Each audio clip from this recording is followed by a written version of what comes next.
పొంగులేటి శ్రీనివాసరెడ్డి ఏమంటుండు, కాళేశ్వరం నివేదిక వచ్చాక అన్ని బయటపెడతాం, అవినీతి పరులకు భూ బకాసురులకు శిక్ష తప్పదు, మీడియాతో ఇష్టాగోష్ఠిలో మంత్రి పొంగులేటి, కవిత సమస్య టీ కప్పులో తుపాను లాంటిదని వ్యాఖ్య. వారేవా, ఏం స్టేట్మెంట్ ఇది! భూబకాసురులకు శిక్ష తప్పదట. ఎవరు నాయన భూబకాసురుడు? ఎవరు భూబకాసురుడు?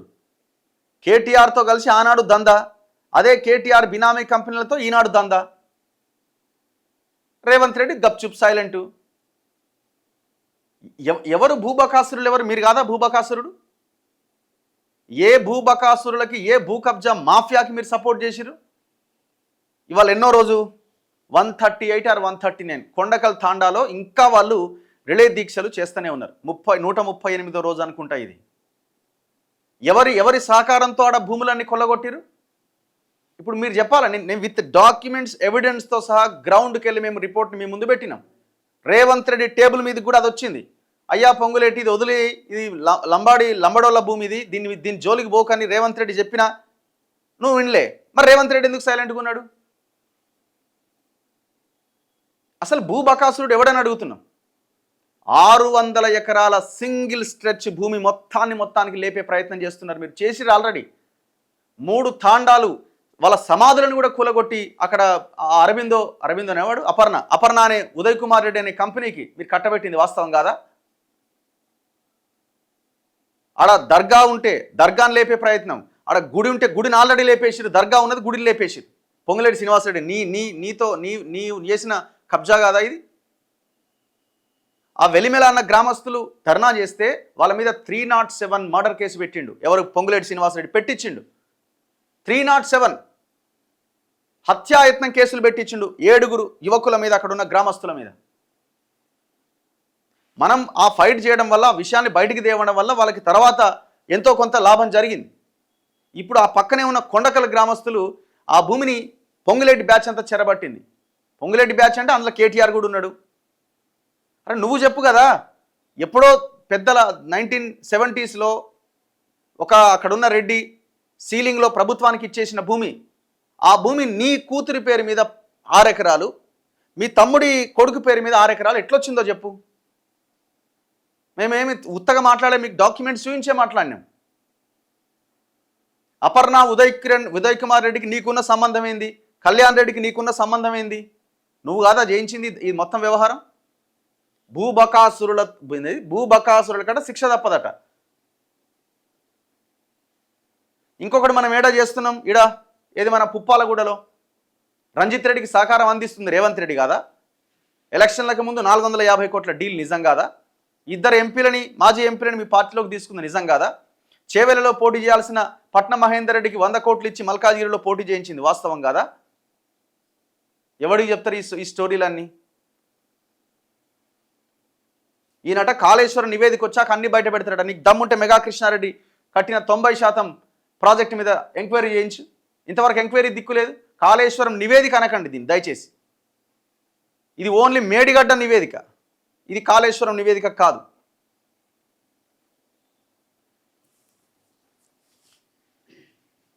కాళేశ్వరం బ్యారేజీలపై ఎన్డీఎస్ఏ విజిలెన్స్లు ఇప్పటికే నివేదికలు ఇచ్చాయి.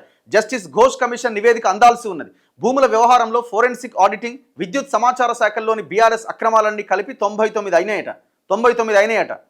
శిశుపాలుడి తప్పుల్లా కాళేశ్వరం రిపోర్ట్ వచ్చేసరికి 100వ తప్పు అవుతుంది. ఇక చర్యలు తీసుకోవడమే మిగిలింది. నివేదికలపైన మంత్రిమండలిలో చర్చించి కఠిన చర్యలు తీసుకుంటామని మంత్రి పొంగులేటి శ్రీనివాసరెడ్డి స్పష్టం చేశారు.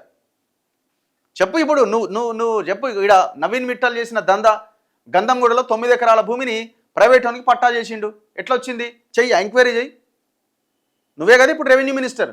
ఇదే పొంగులేటి శ్రీనివాసరెడ్డి అదే కొండాపూర్లో మొన్న కూడా ఒకటి బయట పెట్టినాం. 42 ఎకరాల భూమి బాలసాయిబాబా ట్రస్ట్ పేరిట ఉన్న భూమిని ఓ ప్రైవేట్ వాడికి కట్టబెట్టిండు. చలో ఎంక్వైరీ చేయి, దమ్ముందా? ఎవడికా ప్రైవేట్ వాడు? ఫినిక్స్ వాడు, రేవంత్ రెడ్డి దోస్తులు, కేటీఆర్ బినామీలు. మొత్తం పంచక తినుకుంటా, బుద్ధి లేదు, సిగ్గు లేదు. ప్రజలు మీకు అధికారం ఇస్తే కామన్ సెన్స్ లేకుండా అన్నీ మర్చిపోయి ఈ భూముల మీద పడ్డరే. మీకు ఓట్లేసి గెలిపించింది మీరు పోయిన గవర్నమెంట్ హయాంలో తెలంగాణ జాతి నష్టపోయిన భూములని వెనక్కి తీసుకొస్తారని, పేద ప్రజలకి అంతో కొంత భూమిని ఇస్తారని. కనీసం ఆ భూముల్లో ఇండ్లు కట్టిస్తారని, ఆ భూముల్లో స్కూళ్ళను మూసేసిండు కేసీఆర్, స్కూళ్ళు కట్టిస్తారని, హాస్పిటల్స్ కట్టిస్తారని ప్రజలు మీకు ఓటేస్తే దుర్మార్గులారా మీరు పంచక తింటున్నారు పోయిన గవర్నమెంట్లో ఉన్న మనుషులతో కలిపి. ఎట్లా మీకు న్యాయం అవుతుంది ఇది? మీరు అనుకుంటున్నారు మేము 5 ఏళ్ళు ఉంటాం తర్వాత ఉండం, మేము పంచుకొని అవతల పడాలని మీ ప్లాన్. మిమ్మల్ని గెలిపించడంలో ప్రజలు చేసిన కృషి, ప్రజలు చేసిన పోరాటం, ప్రజలు చేసిన త్యాగం అంతా ఇంతనా? మీరు మీ కాంగ్రెస్ లీడర్లు పోటీ చేస్తే ఇవాళ అధికారం వచ్చిందా? మీరు తాగి వాడితోని లాలూచిబడి ఇంట్లో బంటే ప్రజలు కొట్లాడితే తెలంగాణ వచ్చింది, మీరు అధికారం మారి మీ చేతిలోకి వచ్చింది. మీరు గజ దొంగలతోనే మీరు దొంగలాగా తయారై మీరు పంచుకు తింటున్నారంటే మీరు మిమ్మల్ని ఏమనాలా? మేము ఉత్తగానే చెప్తలేం, విత్ ఎవిడెన్స్.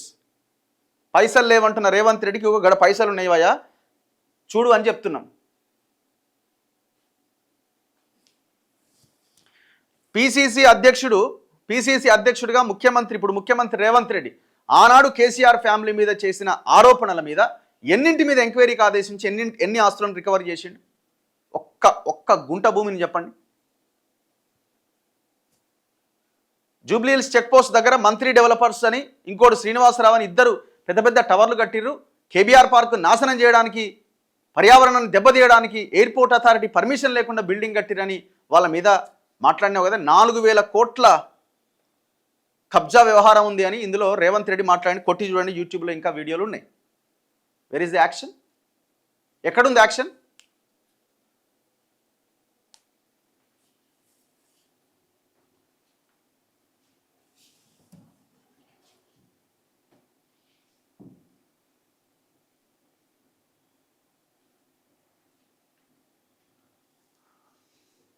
కర్మ will return in many ways. వాళ్ళ మనవన్లకి పాపం తాకుతుంది. ఆనాడైనా ఈనాడైనా మందిని బ్రతికించడమే తెలంగాణ లైన్లో వెళ్ళడం ఇంకా అర్థం కావడం లేదు. ఎందుకంటే వాళ్ళు సీఎంని కలుస్తున్నారు చెక్కులతో, అందుకే వారికి ప్రాధాన్యత. గుడ్ మార్నింగ్ రఘు అన్న. బీఆర్ఎస్ చోర్ ఫ్యామిలీ 420, అందరు 420లే అండి, ఈడు ఆడని ఏం లేదు, అంత అట్లే తయారయ్యారు.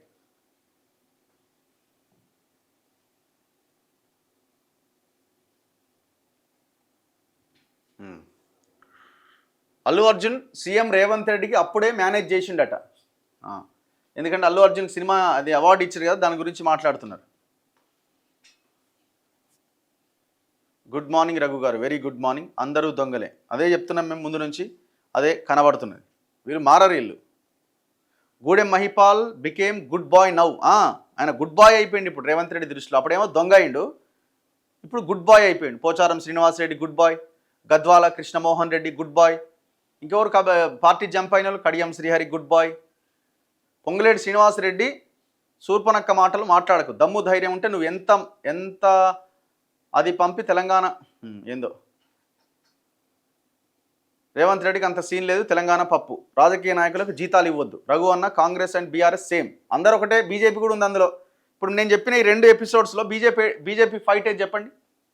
బీజేపీ ఫైట్ ఎక్కడుందో చెప్పండి. కొండకల్ తాండాలో రంగారెడ్డి జిల్లా బీజేపీ అధ్యక్షుడు వచ్చి ఆడ పాప ఆయన జెన్యూన్గా వచ్చి ఫైట్ చేస్తుంటే ఆయన ఆపే ప్రయత్నం చేసిరాడ. ఎవరు? ఇదే సోకాల్డ్ బీజేపీ పెద్ద లీడర్. ఆడికి పోవద్దు, వాడు మనోడే, వాడు అపర్ణ కంపెనీ వాడు మనోడే, మనం వాడికి పోవద్దు, మనకు డబ్బులు ఇచ్చిండు ఎలక్షన్లల్లా, దమ్ముంటే కొట్టాడమనండి వీళ్ళని. అందరికంటే ముందున్నారు బీజేపీ వాళ్ళు ఇలా ఈ వ్యవహారంలో. మీరేం వాళ్ళేం సంకలు గుద్దుకోవాల్సిన అక్కర్లే. అన్న కవిత సీఎం కావడానికి గల అర్హత ఉన్నదా? ఈ అర్హత గురించి వాళ్ళ గురించి ఏం మాట్లాడతాం బ్రదర్? వాళ్ళకి అసలు ఎమ్మెల్యే కాడు, వార్డు మెంబర్ కావడానికి వాళ్ళకి అర్హత లేదు. నిరుద్యోగుల వల్లనే కాంగ్రెస్ గెలిచింది. నిన్న జరిగిన ధర్నా గురించి మెయిన్ పేపర్లో రాయలేదు, ఈ న్యూస్ కూడా, దాని గురించి కూడా చెప్తాను నేను ఖచ్చితంగా. కాళేశ్వరం ప్రాజెక్ట్ జ్యుడిషియల్ కమిషన్ రాజకీయాల్లో నైతిక విలువలు లేకుండా పోయినాయి. రైతు భరోసా గురించి అడగండి బ్రో. ఎమ్మెల్యేల పక్కకు కూడా గతంలో టీఆర్ఎస్ ఎమ్మెల్యేలు మంత్రుల దగ్గర పనిచేసే వాళ్ళే. ఇప్పుడు కాంగ్రెస్ పార్టీ అధికారంలోకి రాగానే వాళ్లే ముందున్నారు. కష్టపడ్డ కాంగ్రెస్ పార్టీ కార్యకర్తలు వెనకబడిపోతున్నారు. అందుకే మనము ఈ కార్యకర్తలు, ఎవరైనా పార్టీ కార్యకర్తలు ఉంటారో ఆలోచించి అడుగులు వేయాలి. మనం బట్టలు చింపుకొని రోడ్ల మీదకి వచ్చి ఈ బస్సు అద్దాల వగల కొట్టి ఆ కేసుల్లో ఇరుక్కొని, మనకెందుకు ఆ కేసుల్లో ఇరుక్కోవడం? ఆ కేసుల్లో ఇరుక్కోవడం వల్ల వాడు అధికారంలోకి వస్తున్నాడు, మన కుటుంబాల కేసుల పాలవుతున్నాయి. ఇది మనం ఆలోచించకపోతే మళ్ళా గ్రౌండ్లో ఉన్న కార్యకర్తలు కొట్టుకుంటున్నారు. నీ కుటుంబం నాశనం అవుతుంది, వాడి కుటుంబం నాశనం అవుతుంది, అవతల పార్టీ ఉంది. కానీ నీ పైన ఉన్న ఇద్దరు లీడర్లు కలిసే దందా చేస్తున్నారు. మెట్రో పార్కింగ్ ఛార్జెస్ గురించి మాట్లాడండి. గవర్నమెంట్ భూమిలో బండి పెడితే పార్కింగ్ వసూలు చేస్తారా? అట్లా కూడా చేస్తున్నారు. రఘు మళ్ళా ఎవరికి వేద్దాం ఓటు చెప్పండి మీరు చెప్పండి. ఇప్పుడు ఏమనుకుంటున్నారు మీరు? ఓటు ఎవరికి వేద్దామని నేను ఎందుకు చెప్తాను? మనం ఆలోచించి మంచి నాయకుడికి ఓటేయాలి. సర్పంచ్ పెండింగ్ బిల్స్ అన్న 150 కోట్లు ఏదో ఇచ్చినాం అనేది అంటున్నారు కదా, ఇంకా రాలేదా? కేసీఆర్ జైలుకు పంపిస్తే రేవంత్ రెడ్డి కింగ్ మేకర్, కానీ కేటీఆర్కు కవిత ఇండైరెక్ట్గా సపోర్ట్ చేస్తుంది. రైతు బంధు గురించి తుమ్మల ఎన్నిసార్లు మాటలు మారుస్తూనే ఉంటారు. ఇప్పుడు వీళ్ళు ఏం లేదు, లోకల్ బాడీ ఎలక్షన్స్ నోటిఫికేషన్ వచ్చే ముందు రిలీజ్ చేస్తారు, గంతే, అందులో ఏం లేదు. ఇక పొంగులేటి శ్రీనివాసరెడ్డి దగ్గర కేసీఆర్ కంటే ఎక్కువ వస్తుంది బ్రదర్, 100%, డౌట్ ఏముంది అందులో?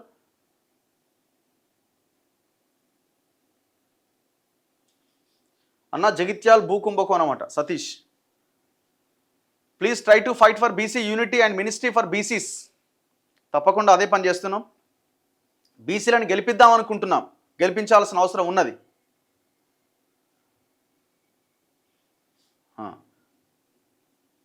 ఓట్ ఫర్ నోటా అట, నోటా కోటేద్దాం అంటారు. నోటా కోటేస్తే ఏం ఉపయోగం? టైం వేస్ట్ కదా. నోటా కోటేసి ఏం ఉపయోగం? Time waste. నువ్వు ఆ నోటా ఓటేసే బదులు ఇంట్లో కూర్చోవడం best. Congress better than BRS. Belt shops close చేయాలి ఎవ్రీడే. అనిల్ అడుగుతున్నాడు బెల్ట్ షాప్ని క్లోజ్ చేయండి అని. క్లోజ్ చేయరు వీళ్ళు. అది క్లోజ్ చేసినామంటే అన్నీ ఆగిపోతాయి. స్టూడెంట్స్ ఒక పార్టీ పెట్టి వాళ్ళని గెలిపియాలి. We should get Praja party. Revanth Reddy India army అంటే నమ్మకం లేదట. రఘు అన్న please talk about assignment lands. Raju పెట్టిన కామెంటే పెట్టకండి దయచేసి.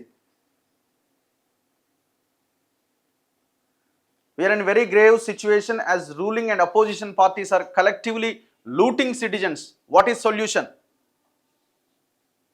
తిరుగుబాటు పోరాటమేనండి, ఏం లేదు అక్కడ. ఇంకా అంతకు మించిన ఇదేం లేదు. తీర్మార్ మల్లనని ఇంటర్వ్యూ చేయండి, చేద్దాం. చాలామంది రైతుల కుటుంబాలకు రైతు భరోసా రాలే. 3 ఎకరాలు 4 ఎకరాల దగ్గర ఆగిపోయినట్టుంది, ఇంకా అంతకు మించి లేదాడ. We want BC government. So ఇది public reaction. So Ponguleti Srinivasa Reddy నేను అడిగిన దానికి ఆన్సర్ చేయి, నీకు దమ్ముంటే ఆన్సర్ చేయి.